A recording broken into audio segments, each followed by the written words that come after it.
Hello दोस्तों, आज हमारा नंबर सिस्टम का छठा क्लास है। तो नंबर सिस्टम का छठा क्लास है। तो मैं बता दूं कि आपको क्लास स्टार्ट करने से पहले अगर जो आप यहाँ से क्लास ले रहे हैं तो आपको यहाँ से समझ में नहीं आएगा, इसलिए आप पहले क्लास से लेना स्टार्ट करें, तभी आपको छठा क्लास समझ में आएगा। तो चलिए आज का क्लास स्टार्ट करते हैं छठा। उससे स्टार्ट करने से पहले आप चैनल को सब्सक्राइब नहीं किए हैं तो चैनल को सब्सक्राइब जरूर कर दें। तो चलिए चलते हैं क्वेश्चन पे। क्वेश्चन हम कल कुछ क्वेश्चन कर चुके थे, आज कुछ क्वेश्चन करेंगे। तो चलिए, क्वेश्चन तो यहाँ पे है नहीं ज़्यादा, जितना हम ज़्यादा क्वेश्चन ले नहीं रहे हैं अभी, फिलहाल बता रहे हैं बस आपको कि किस तरह से करना। और क्वेश्चन आपको कराया जाएगा, इसमें बस एक दो क्वेश्चन ऐसे ही कराया जाता है, क्योंकि कराया जा रहा है क्योंकि अभी आपको चैप्टर वाइज पढ़ा रहा है, प्रैक्टिस नहीं करवा रहा है। तो चलिए चलते हैं क्वेश्चन पे। क्वेश्चन है, यदि n बराबर 9 पर 9 पावर तब n कितने पूर्ण घन संख्याओं द्वारा विभाज्य है। तो चलिए हम यहाँ पे आगे क्वेश्चन ले लिए हैं। तो हम आपको बताए थे कि अगर जो घन पूछे तो पावर 9 है तो 9 को 3 से डिवाइड करना है। अगर जो वर्ग पूछे तो पावर 9 है तो 9 को 200 डिवाइड करना है। तो यहाँ पे 3 से डिवाइड करेंगे तो यहाँ पे 3 आ जाएगा, यहाँ 4.5 आ जाएगा। अब देखिए कि यहाँ पे 3 आ गया, तो यहाँ पे क्या करना है कि इसको 3, 9 को ये 3 आ गया, पर यहाँ पे देखिए नीचे 9 दिया हुआ है। तो 9 दिया है तो 9 पर पावर 9 है, तो यहाँ पे 3 पर पावर स्क्वायर इंटू 9 पर पावर, इसको तोड़ेंगे तो 3 पर पावर 18 आ जाएगा। तो 3 पर पावर 18 लेंगे, ना कि 9। तो यहाँ पे हमको 18 लेना है, तो 18/3, 18/2। तो यहाँ पे 9 आ जाएगा, यहाँ पे आ जाएगा 6 आ गया। अब देखिए दोनों में अगर जो स्क्वायर पूछता तो यहाँ पे +1 कर देंगे, तो यहाँ पे 10 हो जाएगा, यहाँ पे +1 करेंगे तो 7 हो जाएगा। इस तरह से करना है। तो हमको पूछ क्या रहा, घन पूछ रहा। तो घन में बटा 3 के थे, आया कितना, 7। 7 इसका आंसर हो जाएगा। और इसी का हम बताते हैं कि इसका क्या होगा, इसका 10 आंसर हो जाएगा। अगर जो यहाँ पे वर्ग पूछा होता तो इसका 10 आंसर हो जाता, क्योंकि इसको अब पावर को 2 से डिवाइड करना। तो यहाँ तक आपको समझ में आ गया होगा कि घन पूछे तो 2 3 से, और वर्ग पूछे तो 2 से पावर को डिवाइड कर देना और उसमें +1 कर देना। तो चलिए यहाँ तक आपको समझ में आ गया, तो चलते हैं आगे। आगे चलते हैं, कुछ और नोटिस करवाते हैं, तो आप नोट कर लीजिए। यहाँ पे नोट कीजिए, दिख रहा होगा आपको ठीक से। तो यहाँ पे चलिए, किसी भी पूर्ण वर्ग संख्या का फैक्टर्स की संख्या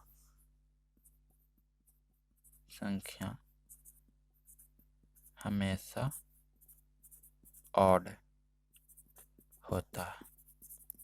ये आप नोट करके लिख लीजिए। किसी भी पूर्ण वर्ग संख्या का फैक्टर्स की संख्या हमेशा ऑड होता है। कोई भी वर्ग जिसका फैक्टर पूछे तो उसका फैक्टर का संख्या हमेशा ऑड में होगा। तो चलिए चलते हैं आगे के क्वेश्चन पे।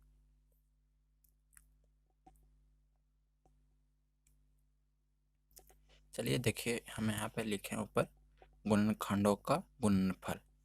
तो गुणनखंडों का गुणनफल कैसे निकालें शॉर्ट में, तो ये हम आपको आज सिखाएंगे। तो चलिए देखिए, यहाँ पे हम एग्जाम्पल में एक संख्या ले लेते हैं 72। 72 का गुणन फैक्टर्स की संख्या निकाल लेते हैं, यानी कि गुणनखंडों की। तो यहाँ पे हो जाएगा 72 2 से भी डिवाइड है, 3 से भी है, 4 से भी है, 6 से, 8 से, 9 से भी डिवाइड है, 12 से भी डिवाइड है, 18 से भी डिवाइड है, 24 से भी डिवाइड है, 36 से भी है और 72 खुद से भी डिवाइड है। तो यहाँ तक आपको हम ले लिए हैं कि कितना से डिवाइड है, 2 से, 3 से, 4 से, 6 से, 8 से, 9 से, 10 नहीं 12 से, 18 से, 24 से, 36 से, 72। तो कितने से डिवाइड है, 1 2 3 4 5 6 7 8 9 10 11, 1 2 3 4 5 6 7 8 9 10 11, 11 से इतना से डिवाइड है। तो देखिए यहाँ पे कुछ छूट रहा है, हाँ, और 1 से भी तो डिवाइड है, एक एक हम छोड़ दिए। तो ये देखिए 12 संख्या हो गया टोटल। तो 12 संख्या से डिवाइड है 72। अब देखिए कि इसका इन सब का गुणनफल कैसे निकालें। यहाँ पे देखिए गुणनखंडों का गुणनफल, तो इस सब का गुणनफल कितना होगा हमको कैसे निकालना। तो यहाँ पे देखिए 12 संख्या है जो कि फैक्टरों की संख्या है। तो हम लिखेंगे फैक्टरों की संख्या,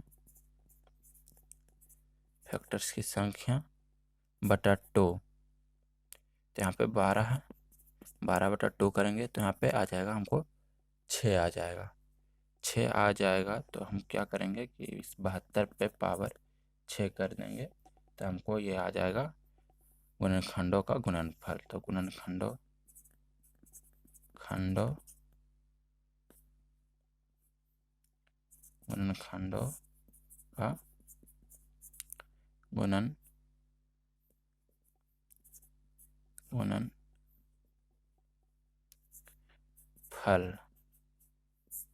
बराबर, गुणनखंडों का गुणनफल बराबर हो जाएगा 72 पर पावर 6 फैक्टर की संख्या बटा 2 जो कि 6 आया है। तो यहाँ पे 72 पर पावर 6 चढ़ा देंगे। अब इसको तोड़िएगा तो इसका गुणनखंडों का गुणनफल आ जाएगा, इन सब का योगफल गुना करके। तो चलिए यहाँ तक आपको समझ में आ गया होगा। तो चलते हैं आगे के क्वेश्चन पे। इसी तरह से अगला क्वेश्चन लेते हैं। और एक चीज़ हम आपको और बता दें, चलिए आगे बताएंगे इस क्वेश्चन में नहीं, चलिए अगला क्वेश्चन में बता देंगे। चलिए इस बार संख्या हम लेते हैं 100।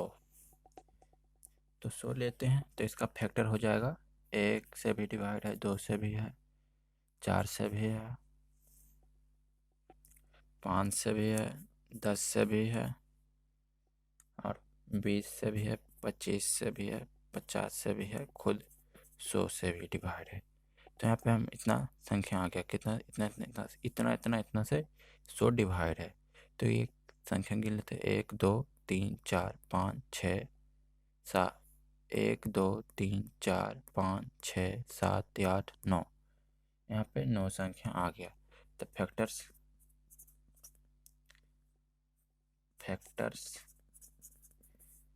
9 आ गया।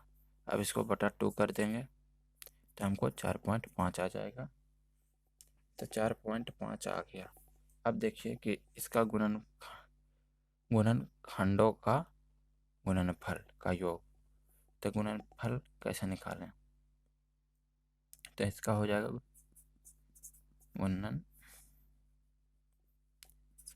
गुणनखंडों का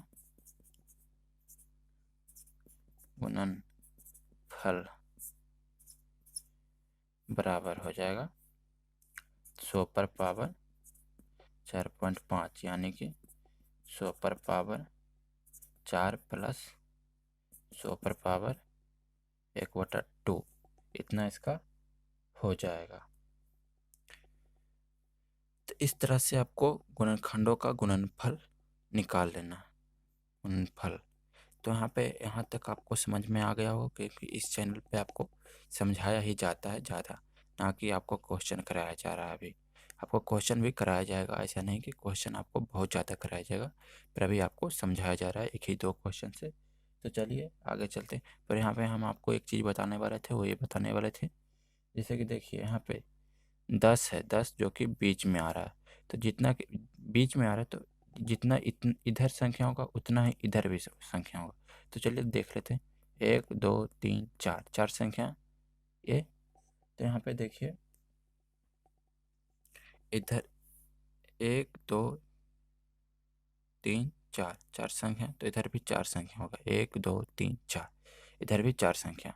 अब देखिए कि इसको गुना करने पर इतना ही आएगा, इसको गुना करने पर इतना आएगा, इसको आपस में गुना करने पर इतना आएगा, इसको आपस में गुना करने पर इतना आएगा। जैसे कि 100 में 1 गुना कीजिएगा तो 100 आएगा, 50 में 2 को गुना कीजिएगा तो 100 आ जाएगा, 20 4 में 25 गुना कीजिएगा तो 100 आ जाएगा, 5 में 20 का गुना कीजिएगा तो 100 आ जाएगा। इस तरह से आपको करना है, लास्ट का और फर्स्ट का मिला के 100 आना चाहिए।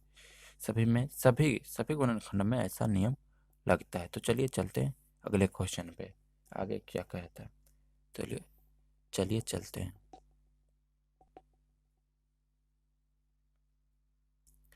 चलिए देखिए यहाँ पे हम क्वेश्चन ले चुके हैं। यहाँ पे देखिए संख्या है 46,800 के सभी गुणनखंडों का गुणनफल क्या होगा। ऑप्शन देख सकते हैं, ऐसे ही इसी तरह से आपको क्वेश्चन आएगा। तो चलिए चलते हैं, इसको इस तरह से हमको सॉल्व करना है, तो देख लेते हैं। तो 46,800 का अभाज्य गुणनखंड कीजिएगा तो यहाँ पे आ जाएगा 2 पे पावर 4 इंटू 3 पर पावर 2 इंटू 5 पर पावर 2, 13 पर पावर 1, यहाँ तक आपको आ जाएगा। तो इस तरह से आपको करना है। अब देखिए कि हमको पूछ क्या रहा, गुणनफल का योग, यानी कि गुणनखंडों का गुणनफल, गुणनफल पूछ रहा है। तो हम यहाँ पे आपको बताए थे कि जो भी पावर है तो उसको फैक्टर्स की संख्या निकाल लेते हैं। हम फैक्टर्स की संख्या किस तरह से निकालते थे, तो फैक्टर्स की संख्या हम निकालते थे सभी के पावर में एक एक ऐड करके गुना कर देते थे। तो सभी के पावर में हम ऐड कर देंगे, 4 में 1 ऐड कर देंगे, 3 में 2 में है, 3 पर पावर 2 है तो 2 में 1 ऐड कर देंगे, 2 में 1 ऐड कर देंगे, 1 में 1 ऐड कर देंगे। अब इन सबको गुना कर लेंगे तो यहाँ पे हो जाएगा 5 3 3 2, इतना आ गया। अब इन सबको गुना करेंगे तो हमको आ जाएगा फैक्टरों की संख्या। फैक्टर की संख्या निकालने के लिए हम आपको बताए थे कि पावर में ऐड करके गुना कर देना। तो यहाँ पे हो जाएगा 9 9 5 45 45 3 90, तो यहाँ पे 90 जो कि फैक्टर्स की संख्या आ गया, फैक्टर्स की संख्या 90 आ गया। क्या आ गया? 90। अब क्या करना है हमको, गुणनखंडों का गुणनफल निकालना है। तो गुणनखंडों का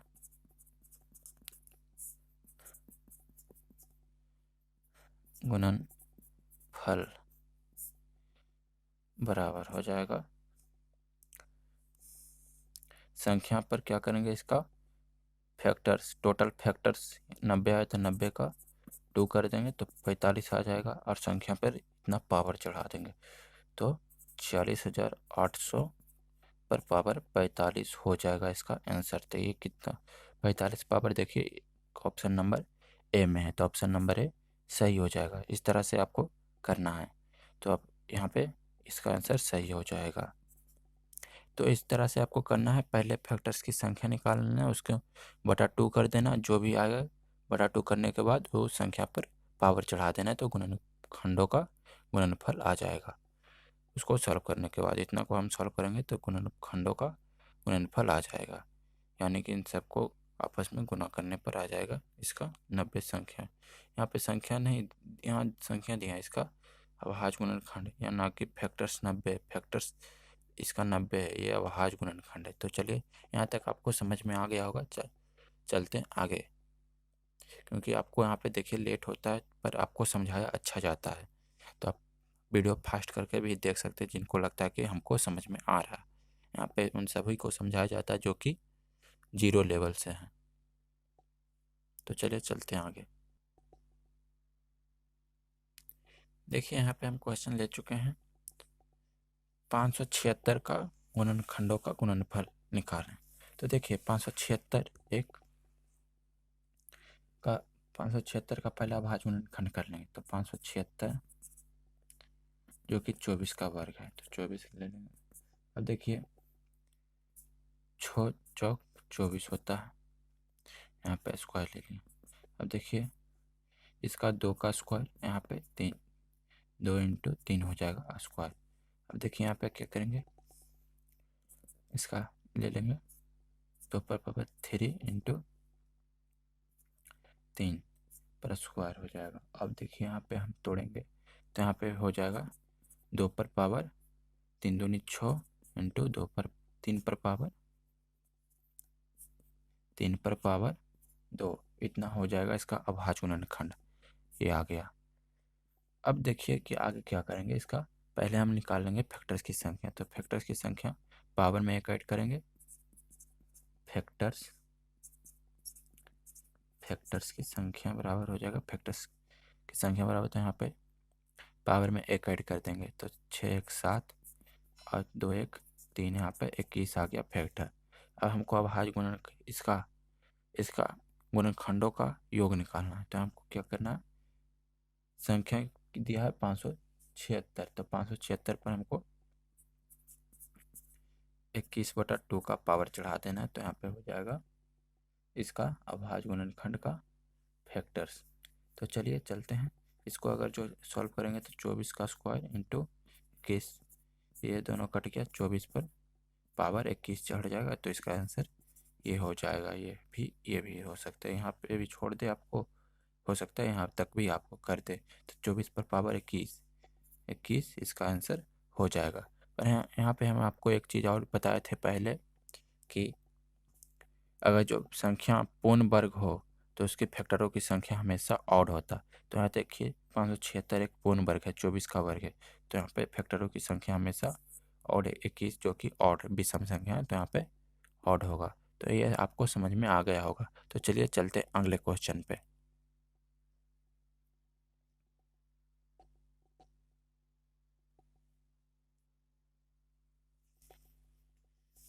चलिए देखिए यहाँ पे हम क्वेश्चन ले चुके हैं, यदि 1 और n के बीच n के 14 गुणनखंड है तो n के कुल कितने गुणनखंड है, संख्या ज्ञात कीजिए। तो देखिए यहाँ पे क्या है, बोल रहा है कि हम आपको बताए थे कि कोई भी गुणनखंड का बीच का संख्या दिया हुआ तो बीच के इधर जितना होगा बीच के उधर भी उतना संख्या होगा।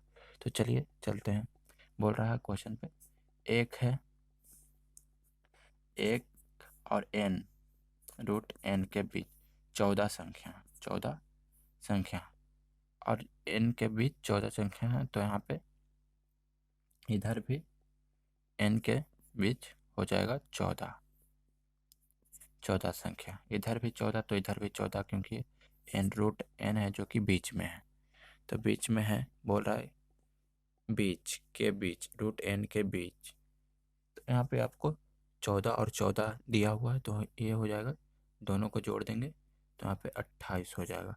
और प्लस देखिए